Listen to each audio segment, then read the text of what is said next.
The Employees section of our Company Overview module allows users to get a deeper look into corporate inner workings, departments, and officers, delivering a wider prospecting edge.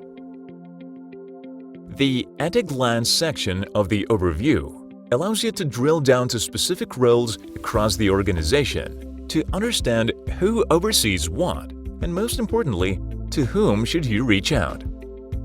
For instance, when a user wants to drill down to a list of C-level executives, they can do so in one click, accessing the CXO filter. You can even look up a target's first or last name, birthday, and then get related contact details or see if your target uses Twitter, LinkedIn, or Facebook.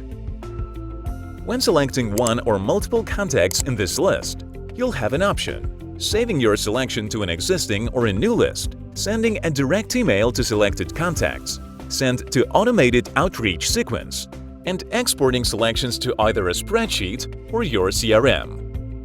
Aside from employee records, below the list, users can explore the Officers section, a static overview for each company director with official contacts, delivering you a shortcut to each officer profile within the company.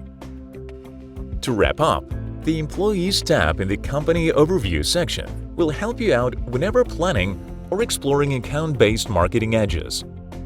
It will give you an opportunity outlook across locations, departments, and decision-makers, enabling your operations to feel the pulse of stakeholder interest.